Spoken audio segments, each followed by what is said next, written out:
Welcome to another episode of Going All In, Get the Edge You Need to Succeed. I'm Dr. Erin McKinley, and today we have another awesome spotlight session with Josephine Connolly-Schoonen and Lorraine Danowski from the Stony Brooke University Dietetic Internship and Graduate Program in Nutrition, based in Stony Brooke, New York. Welcome. Thank you. How are you, Erin? Good. All right. To get us started with this episode, I would love for each of you to just give me a quick intro to you, your journey to RD, and how you landed in your positions with Stony Brooke. Sure. So I initially did my baccalaureate degree at Cornell back when dinosaurs roamed the earth. No, just quite a while ago. And then continued on with a minor in exercise physiology at Penn State for my master's. Then I came here to Stony Brooke and worked clinical for a while and decided to go back for my PhD here at Stony Brooke. And over the years, we've developed our nutrition division, and Lorraine and I will share a little bit about that in a moment. So we've kind of grown our nutrition division here, and we're happy to share all the exciting things we have here. And I'm Lorraine Danowski, and I'm the Associate Director of the Dietetic Internship Program. Josephine and I actually met the first time we worked here at Stony Brooke, that when we both did clinical together. We've had different, I went off and did a different career path for a little while, and then eventually came back here and started, and I've been with the internship close to 20 years now. And I was very late to get my PhD. I finished just a few years ago, and mostly because here at Stony Brooke, and it was a good educational opportunity. And so I'm probably the newest PhD around the building. All right, perfect. Well, tell us all about your program. Sure. So the picture that you're looking at is our rooftop farm. We'll share a little bit about that in a moment, but we have a farm to bedside model. Now we're a 600, actually almost 630, 640 bed hospital. So we don't grow enough food, of course, for all of our inpatients, but we do like that it's a symbol of our food first philosophy. And we do grow food that some of which ends up on the patient trays, and we donate a fair amount as well. So the interns do get involved, the on-site interns, we have distance and on-site. But our on-site interns do get time working on our rooftop farm. So this is a bit of a busy diagram, but I do like to share our organizational structure because I think it really is one of our biggest strengths. So I'm in the middle as the director of the nutrition division, and I report on the left-hand side up through the hospital chain of command, and on the right-hand side up through the School of Medicine. So the academic side and the hospital side. And Sharon and Julia are two administrative assistants. And then I'll explain a little bit about the different components of our division. So on the left, we have the inpatient team. We have 16 inpatient RDs and a per diem. So we have all different specialties in our field, as you can imagine, from NICU to geriatrics to SICU and PICU and MICU and all those ICUs. So we have a very vibrant, hardworking and dynamic inpatient team that get very involved in development of the curriculum. So all on-site interns spend some time here at the University Hospital. The distance DIs do benefit from our inpatient team because they provide a lot of the orientation, some of the review week material at the end of the program. They're here for remediation if that should become necessary. And they do help us develop the modules for the rotations to make sure that they're cutting edge and most up to date. We have a Women, Infant, and Child Supplemental Food Program, our WIC program, with 4 different offices located throughout Suffolk County. Again, the on-site DIs do rotate directly in our WIC program, but the distance DIs do benefit from the knowledge base of our RDs that are experts in breastfeeding as well as child and maternal nutrition. Then scooting over to the yellow area, we have a public health program. So Kara coordinates that. She is the clinical coordinator for the distance DI program and also public health coordinator here for our division. And we've been funded by the New York State Department of Health for many years. So we do some work in the community, low-income communities regarding food policy related issues. We're part of the Suffolk County Food Policy Council.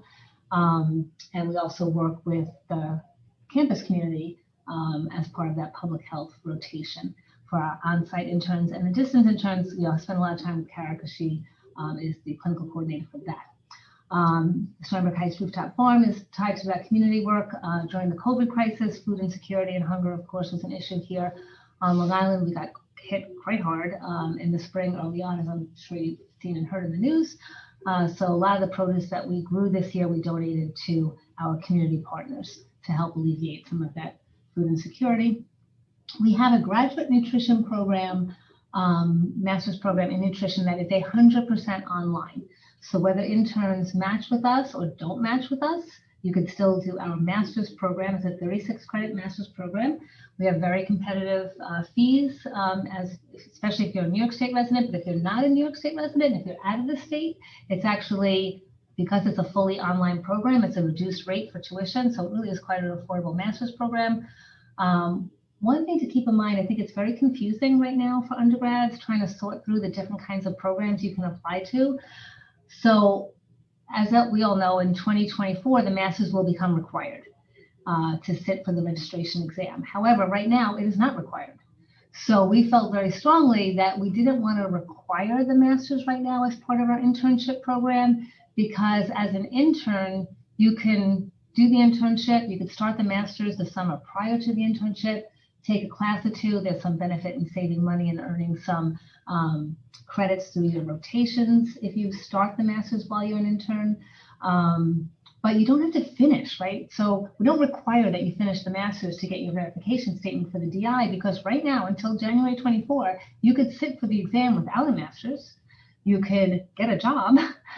Sometimes your job will pay for your master's. Here at Stony Brooke, the union does offset the salary of tuition. So by not requiring that you complete the master's or complete it for your verification statement for the DI, gives you a lot of flexibility in terms of finishing your internship, starting to get a job, starting to work, and then you could finish the master's because it's 100% online. So no matter where you relocate to work, you can continue on with your master's. So we felt that that was the fairest and most appropriate thing to do right now. When 24 rolls around, we'll require the master's with the internship because we have to, which is fine.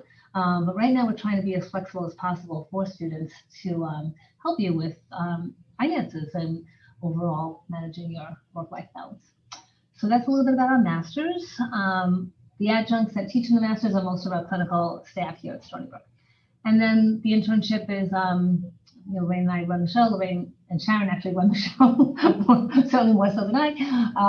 Kara is the distance DI coordinator, as I mentioned. We have another preceptor, Annie Ng, who works with the interns and the distance interns as well during orientation and review week, especially to teach the nutrition-focused physical exam and the identification of malnutrition. So we have our 16 on-site DIs, and we can have up to 30 distance DIs. We just started our distance DI program. Well, not really. This will be our third year. So we're not quite up to 30. But we are in a school of medicine. So we do not have a feeder program. So we often go into post-match, and that's fine with us. We find great students, great interns in the post-match time. Yeah. So we fully anticipate having seats available, especially in the distance DI. We do recognize, for the distance DI, I do want to make clear that distance DIs are responsible for finding their own rotation sites. We work hard with you, we set up the contracts, but we do need you to do the legwork and make the connections in your community where you want to stay. And we give you a lot of help with that. We have full-time and part-time options with the distance internship. It especially is important to know that because sometimes students come with the intent to go full-time, but with COVID occurring, we found that it's a little challenging for interns, depending on what state you're in and what the COVID situation is like in your community, to get your acute care rotation in. So what we've been helping students do is to go part-time so that they have a little bit more time to get those rotations in. And we have involved them with us to do some elective or some outpatient. Lorraine and I both have telehealth practices right now with COVID. So I have one in-person ALS clinic that they can, and the distance interns have attended that. So you are physically there, but they could get in. They can get in, yes. So we are still finding a way to help the distance people as much as possible. To get some really good, valuable experience. Do you want to tackle the rotations? Okay, so we are a clinical nutrition emphasis. So we have 61 hours of orientation and seminar. We have 21 weeks of clinical rotations, and we vary that to make it more exciting. So the outpatient rotation, Josephine and I precept, so that of course is your favorite one. And you go to a variety of different places. We have a certified diabetes educator. We have pediatric RDs that you rotate with, along with myself, Josephine, bariatrics, the World Trade Center, which is a program that is just unique to New York State for the people who were affected by the World Trade Center bombing and were exposed either prior to or during. And they're doing some exciting research projects right now too. You have an 11-week inpatient nutrition therapy rotation, which we said some of the weeks are here at Stony Brook, and then we do partner with other sites throughout Long Island. Some of them actually are Stony Brook direct affiliated sites, and some of them are community sites within a 50-mile radius. We also have a long-term care rotation, which during COVID has been the most challenging one to get people in. So we do 4 weeks of long-term care. We have a longitudinal research rotation that we do on Mondays, and we pick a different research project each year, and we do parts of it with the internship class. We do a virtual renal rotation, which they do independently, the interns. We have 5 weeks of public health with 1 day including WIC. And we're not a huge food service fan, but we do have food service here at Stony Brook, so some interns do get to see how we feed the 50 people in the hospital. And we break that up between institutional, and you do 3 weeks of food service. You get to pick an elective because everything was so prescribed for you. We wanted you to have an idea that you could try something new for 3 weeks, so we do have an elective rotation there. And then just to help with the registration exam review, we do have a week where we do questions with an online module that you get to take with you. But we also go over a lot of different food service and other formulas and things like that during that week to get you ready. The distance track is a little different, broken up as far as the hours go. So nutrition therapy is 600 hours, and there's a nutrition 1 and a nutrition 2. You have a food service management, which is 150 hours. 262.5 for community. Again, you get an elective rotation. The virtual renal is very similar. And the longitudinal research, actually Josephine does with the interns, and that is done after hours, usually in the evening. And they work on a CQI project during that rotation. Kara and or I have done it only once. Kara does the bulk of the calls, which are bi-monthly phone calls with the student and your preceptor. And this is our way of staying kind of connected with the distance people. We do some case studies. We, see if you're getting some exposure for enteral and parenteral nutrition and those kind of things. There are weeks of training, which are on site, which 1 week is orientation, and the other one is evaluation and review week.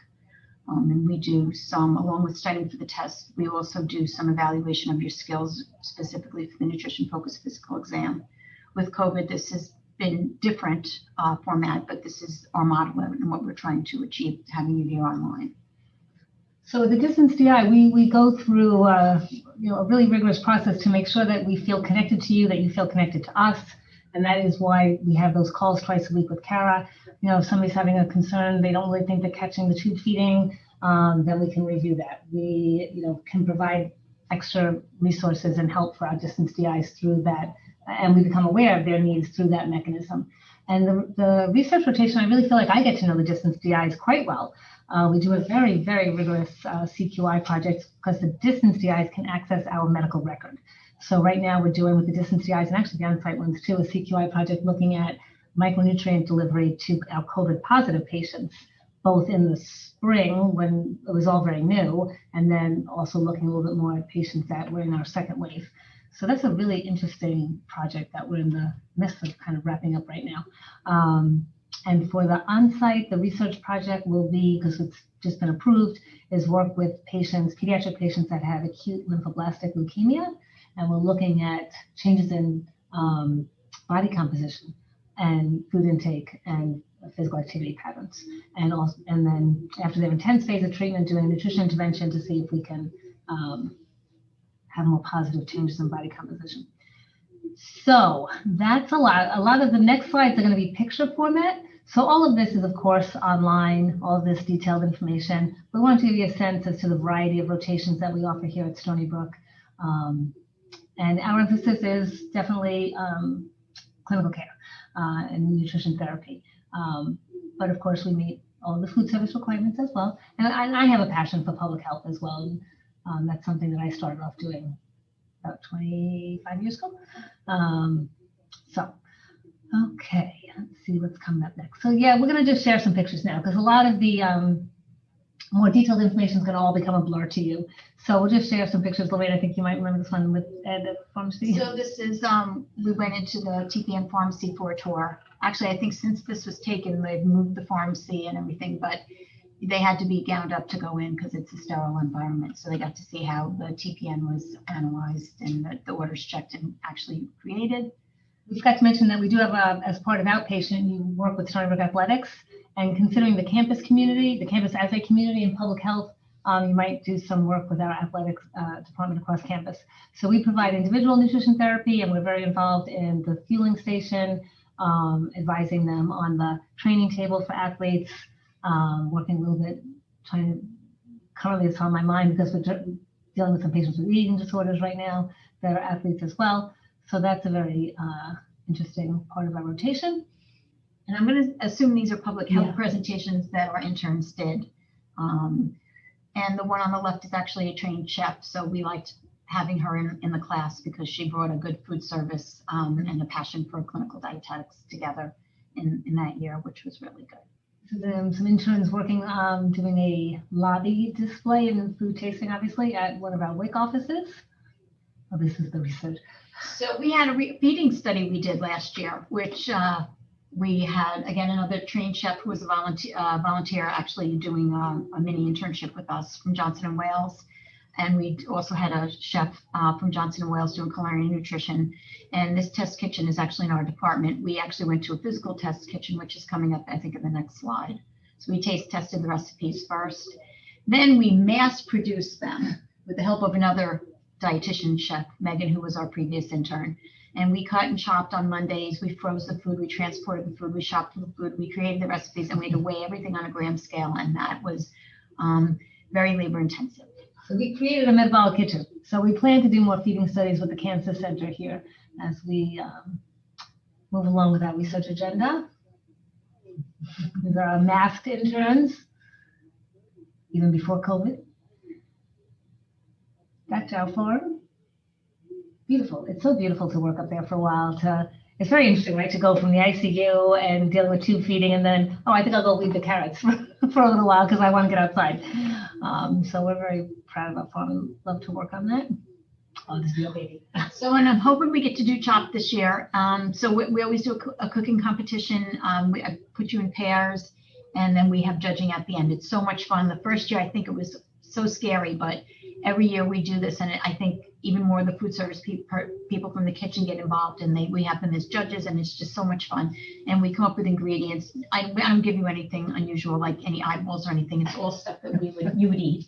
And you have time to create. We have to share food equipment, so it's not like we can time it for 20 minutes, but it's so much fun, and everybody has a good time. And you pick out of a hat which category you get, so there's no fighting. Back to the farm. I'm trying to think what Katie's making here, where we did this taste testing. We did some. This is with athletics. It looks like I guess it could be. We also have taste testing sometimes outside the cafeteria, but that's not outside the cafeteria. So a little bit more from our farm produce. We do some cooking classes for kids. We have an indirect calorimeter, although this is body composition. I think we're measuring body composition, but the indirect calorimeter is in the back, and we do use that for our inpatient setting. We'll be using the indirect calorimeter in our ALL study as well. Some graduation pictures. We do hire a lot of our interns. We've hired a few that are in that bottom picture. Well, we have a few from every year, I think. And that's our mascot, Wolfie, and beautiful side of the more undergrad or grad student, the non-hospital side of campus. But it's easy to walk across campus. It's a beautiful campus. And I always like to say we're about an hour train ride from Manhattan. So interns will go to the city sometimes on the weekends, and then 20 minutes from some beautiful Long Island beaches. So it's a beautiful place to come if you haven't been to New York. I'm not sure if you've been, Erin, but it's gorgeous. Come visit us. We also did a food drive on the other side of campus. So like Friday afternoons in September when it's beautiful out, they're like teaching people how to skateboard and stuff. It was like a lot of fun. So this is some of our Zoom sessions. We got very good at Zoom, as I'm sure all of you have during this time. A little bit more with the indirect calorimeter. This is me putting a mask on Laura, I think. We have a greenhouse too, that's right. So we start our seedlings across campus in the greenhouse. It gets very hot in there. when it's sunny in the spring. So the inpatient dietitians take turns on their lunch break walking across campus to water our little babies in the greenhouse. And I think this is our last slide. Different ways to follow us and find us online and through various social media outlets. Right, perfect. Well, I'm from Rhode Island, so I'm right across the sound from y'all. Well, I was when I lived there. So not too far away. All right, that was awesome. Thank you so much for providing that presentation. I'm going to jump right into the 5 questions I ask every program. That comes on the podcast, and these were put together with the help of some of my students to make sure that I was asking the questions students really wanted to know. And so the first one is, what is one thing in particular that you just really love to see when you're reading applicants' personal statements? Well, I really like to see that our upcoming interns can write. So I don't want to hear a lot about your grandfather having diabetes, quite frankly, because all of them have that. I want your personal statement to really stand out to me as being something that you're passionate about, but it has to be very professionally worded and just talk about why you love dietetics, but it doesn't have to involve an illness or anything like that. And use it to really highlight your skill set. So think of the skills that you want to have us know that you have developed, and then you could share, pull in the experience that helped you to develop those skills. So organize it rather than go by, I did this for a few weeks, I did this for a month, I did this summer. I like to see that it's organized by skill set and the opportunities that you sought out to develop those skills. And sometimes it's waitressing, and that's okay. And that might be customer service skills. So really think about how you want to show off all of the skills that you've developed in your knowledge base. All right. Well, my second question is a true or false question. True or false, an applicant's resume should be 1 page and 1 page only. Either way, why? Oh, I get to say why? Okay, good. I would say false. I mean, I think you need to be concise, but if you have lots of good experiences, just if you've been, if you worked at a deli, or sometimes you have people that work at small little eateries, and you're a chef or a manager, you can put that. You don't have to describe it in tons of detail. We kind of have an idea of what that kind of role is. So try to be as concise as you can. Things stand out more when it's concise. But I don't want to say it actually has to be 1 page. Sometimes people come from a second career too, so they have a variety of different experiences. So put what you think really shows, again, your experiences and your skills with mindfulness towards being as succinct as possible. And also, even though you attach the resume, you should still put in the diecast application the skills and list everything there. Sometimes people leave that and they expect you to go to the resume, but the resume doesn't always put how many hours worth it is. So they have to really complete the diecast application, in its entirety, and just attach that as like the cherry on the tree. All right. Well, my next question has to do with red flags. So what is one thing or more than one thing that applicants may do, and this could be in any interaction that you have with them prior to applying, or maybe after they've applied, or it's in their application itself, where you're seeing things that are raising red flags for you, where you're thinking maybe this person isn't a good fit for our program? I really thought hard about this. And I don't think I have one. I don't know. We don't have one. Sometimes you can tell someone's a little more argumentative about a topic. So we did have one person that we kind of thought instead of just, we like to have a good debate, but we felt that they were more inflammatory and not really going to, just be someone who would really absorb the learning experience and be more opinionated. So that was one time that was a red flag, but that's unusual that happens. And I'd say pick your references carefully, because Yes. there are a few red flags that come up sometimes in a referee's letter. So make sure you have an idea of your relationship with the person that you're asking to write your letter, and that you're confident that they they're confident that they understand the rigors of getting into an internship program. Because sometimes I think they just write something very short because they don't realize how important it is. So just make sure you pick those people very carefully. And the work recommendations tend to be, I think, harder than the academic ones.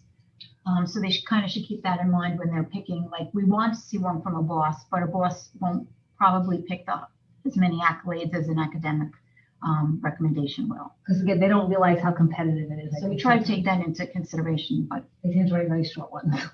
But Lorraine and I each year have an underdog, so that we bring to the admissions committee. So we really, I don't really have very many red flags.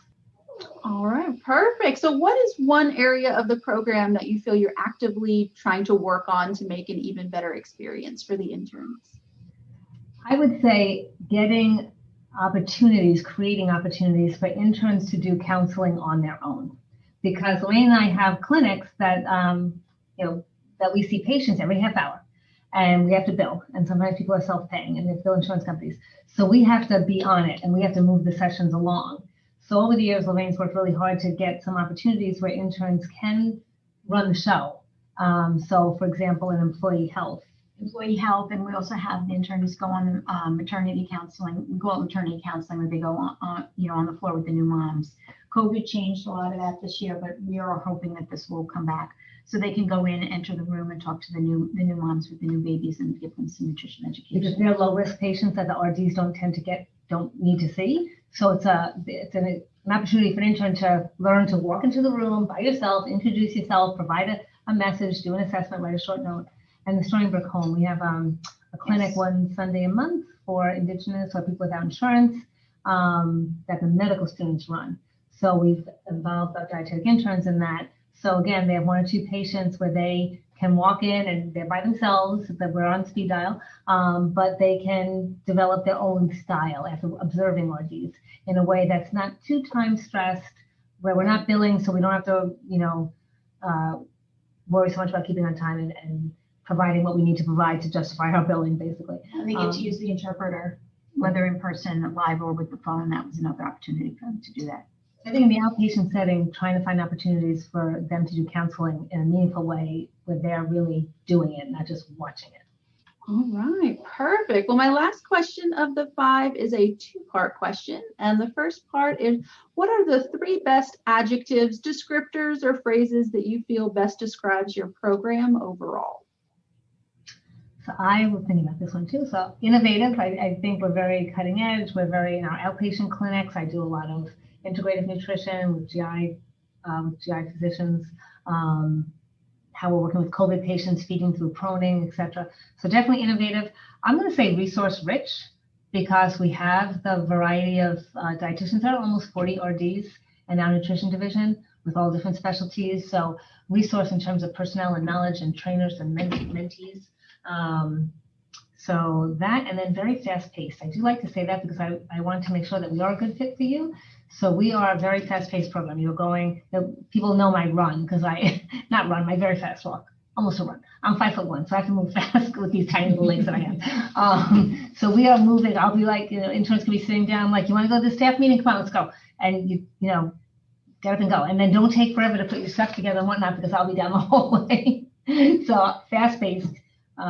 Is also kind of like that. And even outpatient, you need a car, because sometimes your morning session is different from a different location and a different place from your afternoon session. So that's part of it too, with the fast pace. All right. Any other adjectives to describe the program? I did want to bring up, it's not really an adjective, but that we do practice integrative nutrition. I think that is more than just a trend now. I think it's really a mainstay of how nutritionists operate, especially in the outpatient setting, more so in the outpatient setting.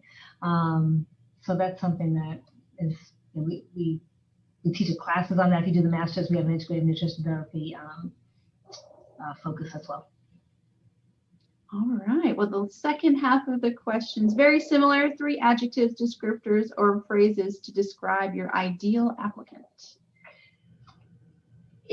I look for people who have excellent writing skills. It is something that, we do value, because we do research projects and we do expect a certain level. So, I would like to see that you can write a cohesive sentence and a cohesive paragraph. So that's what's important to me. And teamwork, and that you're a team player. Those are the 2 things that are important to me. And I would say flexible, especially on Lorraine's behalf. Oh my God.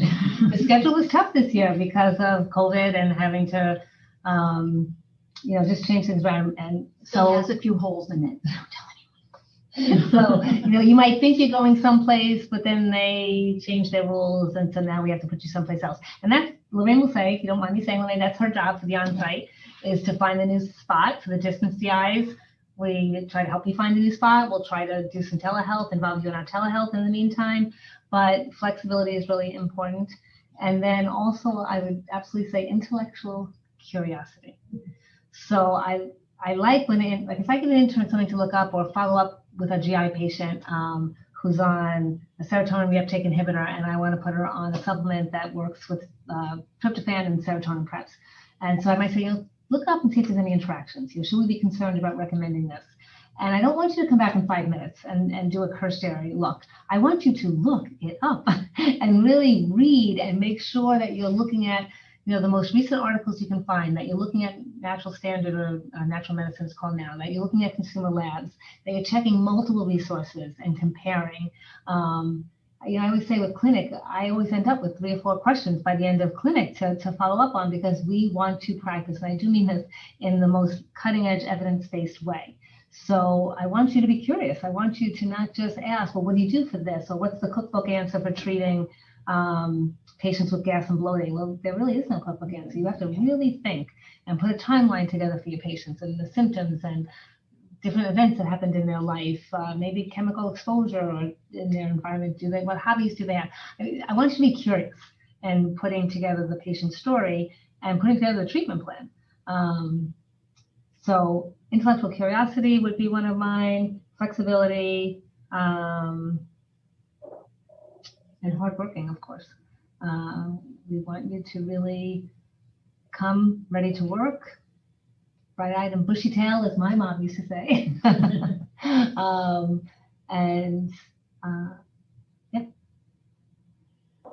All right. Well, I just have a couple of extra questions that I've thought of as you've gone through your presentation and answering these different questions. And you just kind of touched on this a little bit, thinking about some of the changes that you did have to make because of COVID. Are there any changes that you had to make on the fly, or maybe for this fall, that you actually really like and you think you're going to keep a little bit of it around when things go back to normal?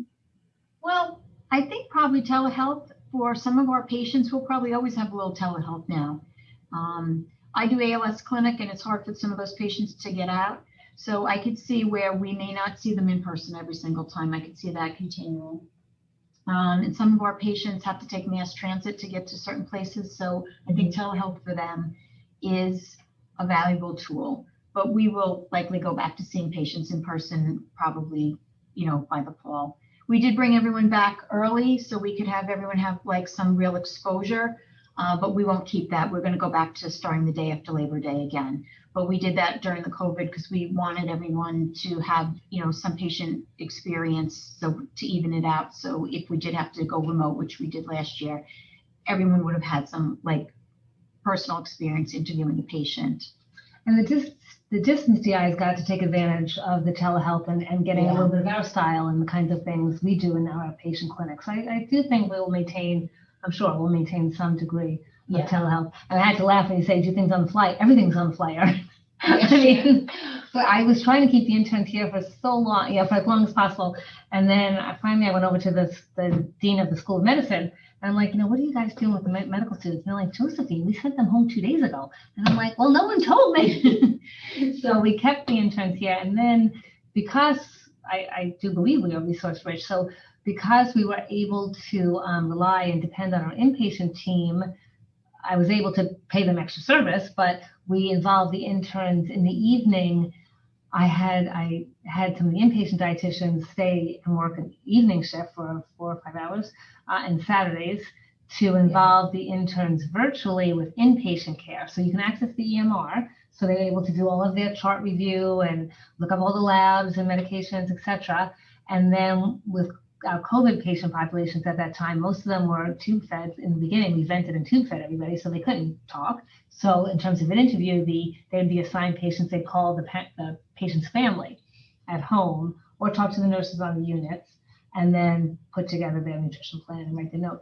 So we were able to provide, very good acute care, even during COVID. Now, we're not going to continue that per se. We're not going to work all night. We're not going to have the inpatient team come in every night. But in terms of, flexibility, we were able to get all the interns vaccinated, all the on-site interns. They've gotten the dual vaccinations now. So in terms of what we would keep, we were, prior to COVID, doing the distance DI research rotation with Zoom, via Zoom, of course. I will say, though, I got a lot better at it and sharing my screen and really getting a lot more comfortable with that. So, of course, for distance DI, that will continue virtually. And like I said, like one office that I work at, Patrick, they don't come. It's hard for them to get to the office, so the telehealth for them, I do picture us keeping that at least part of the time. And Erin, just before I just want to make sure that we circle back to the masters because there's a few things I want to explain. I don't know if I could jump into that. Mm-hmm. Great. So with our masters, so as you're exploring different programs, it's hard for you, I think, to kind of sort out the different programs. So some programs are going to vary on the amount of credit that's coursework and the amount of credit that is designated to the rotations or supervised practice. So right now we have our master's, which is 36 classes, and we have our dietetic internship. Some programs now are evolving, and the reason why the profession is going to requiring a master's degree is because the field has exploded. There's so much to know and to understand and how to advance your skills. So the coursework, it's not like undergraduate coursework. It's wildly different than undergrad. We developed these new concentrations. So I developed 3 new courses in the last year or two. I learned a tremendous amount putting these courses together, right? Because there's so much reading and so much new stuff. So, we really feel, I think the profession felt the master's was required because there's so much more that we need to understand, especially with advanced care. And we're getting more involved with writing orders in hospitals and writing tube feeding orders. So we feel strongly that there's courses and we want you to have statistics and research methods and understand how to read the research literature. But we felt to be competitive, we had to give some credits. We had to find a way to allow the dietetic internship supervised practice count as some credits, because many programs are counting the supervised practice as almost half of the master's. So you're doing a lot less courses. So that's something that you have to balance for yourself. How much do you want in courses versus rotations? We strongly feel that the coursework is critical to advanced practice, whether that be an outpatient or inpatient or even public health. But again, to be competitive, so we have 2 courses or 6 credits basically that through various mechanisms that you could read about online, you can use your research, your rotations. So for one of them, you basically use your module, so you don't have to spend more time, and you can use some of the work for the internship. And then the other one saves you money. So one of them you can challenge out of, so you don't have to pay the 3 credits. You just pay a challenge fee, which is, don't quote me, but 300 at the most, probably more like 100 or 200 for the challenge fee. And then the other one, you save the time because your module work counts. So for 6 credits, you are saving either money or time. Both of them you're saving time. One of them you're saving money. But then we really felt like the other courses we didn't really want to take away. So that's something to just look at when you're comparing programs. There's a lot to compare these days in evaluating the program that best meets your needs and what you want to achieve from your master's and your dietetic internship. Yes, thank you for discussing that. I feel like I have noticed a lot of programs have lightened the load of the courses to make room for the rotations because they don't want the students to be stuck in a program forever. But I've kind of noticed from doing these episodes that I was like, that's not a lot of actual content for a master's degree. I like that you still are providing a lot of that content to really make sure they know what they're talking about when they leave, but not just being able to do it hands-on. So thank you for explaining that. I like that a lot. All right. Similar to that, another question. How are you integrating or providing exam review for the interns? And how is that really affecting your pass rates? I'll give Lorraine credit because she developed our review week. So we have mandatory review week at the end. And it's not like you're in class for 9 to 5, but we do some PowerPoints to review like the undergraduate information that like food service and calculation, really formulas and things like that that you may not remember. Some of the public health stuff and the RDIs, vitamins and minerals, we go over. Some of the things that will be typical questions that I have PowerPoints that I change every single year. We also have Eat Right Pro that we give to each intern. So they get a database of questions so they can continue to, we make it competition. So we try to make it a little more fun, but they leave here with that and they can use that as a study, as a study tool for when they are prepping for their test. So we pay for that for each intern. We pay for it, so each intern has access to that. It's a substantial investment for you.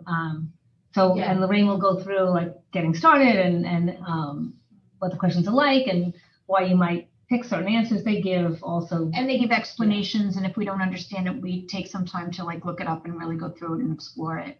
And then you have access to that question bank for some time afterwards. And if for some reason someone doesn't pass, I have had interns reach out to me and, you feel very bad, but you kind of have to give them the pep talk of brush yourself off and let's start again, go back to the database. I'm here for you if you need any help. So they need moral support when that happens sometimes. So we're here for that. So we do continue to help them. They get to keep the database for a while. And if they wanted any extra information, we would give it to them. And, we post everything on Blackboard. So I always encourage them, like there was one document we put up there that was all the diabetic medications and all the updates and everything. And people were wanted to take it off there before it closed. So there's a lot of tools that we put up also for them during the review week. And it has helped our interns pass. We also advise them not to, we tell them don't wait too long to take it, but don't take it right after you graduate. Like I think the timing of it is the thing that we stress the most. And because we have had some people take it too soon and they didn't do well. And we've also had people go too far out and then they specialized and there was a lot of things that the general information kind of wasn't with them anymore. And right before review week, we do a career seminar. So we talk a lot about interviewing, we go through your resume, and we do mock interviews. And the mock interviews are really quite helpful in terms of having you practice those interview skills. We do help you to prepare for interviews, and we have everybody develop a professional portfolio, which is a binder, basically a half-inch binder that showcases your work. And we share with interns how to use that during an interview to slow down the interview process, take the time to show your skills, and help you to develop your answers very fully during an interview because you have material to show and to point to. And we find that really helps a lot. As I said, I do, it all depends on the year and who retires and leaves us. But sometimes we do have an opportunity to hire our own interns.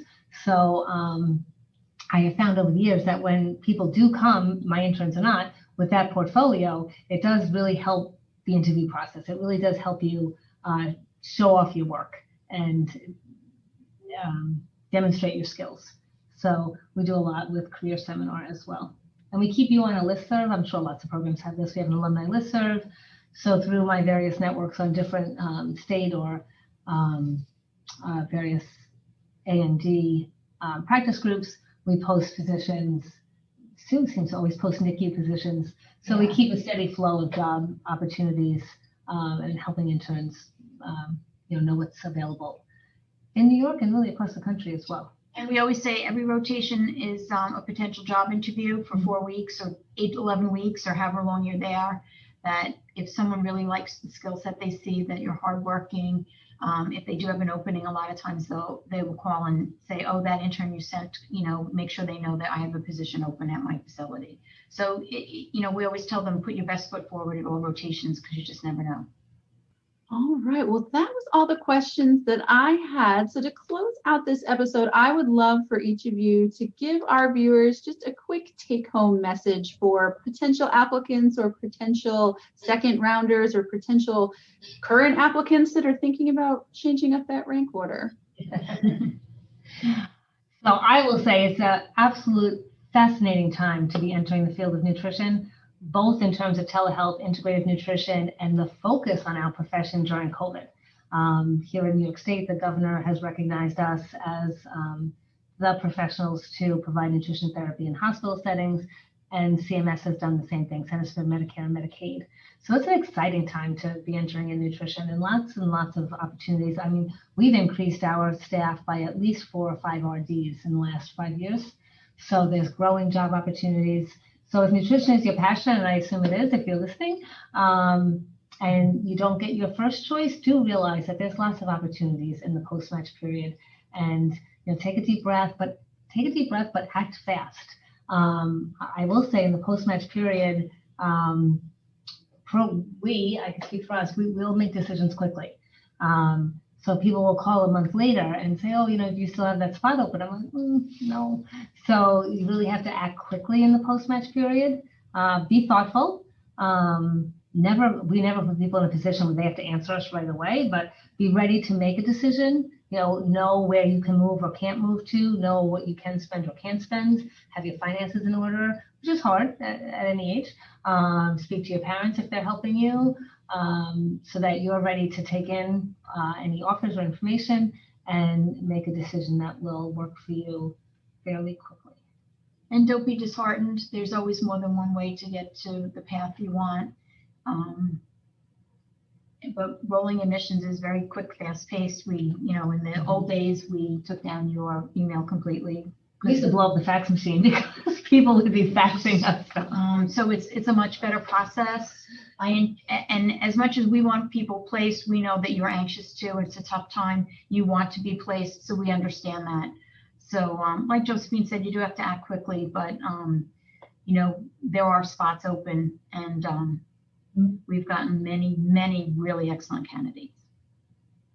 And I know that some people in the internship class will be, I was post-match. We have no recollection of that when you walked in the door. Right. Just so you understand that. We don't know if we got them first round. We don't remember. It makes no difference. So that's another stigma that we can get rid of. I do want to note, Lorraine and I are trying very hard to stay 6 feet away. We do have our masks. I don't think I said that to the interns. Just we'll make sure that you're masked when you're here. We are all fully vaccinated. And deep cleaning has been another thing constantly from COVID-19 that I'd like to see go away. Every time you touch something, you have to clean it. So, I do think masks are here to stay for quite some time. I do too. And probably the cleaning. Thank you, Josephine and Lorraine, for joining me for this episode. And for those at home, if you're interested in getting some more information about the program at Stony Brook, I provided the website link to their program in the description below this video. And as always, don't forget to like this video and subscribe so you never miss an episode with another awesome dietetic internship. And we'll see you next time.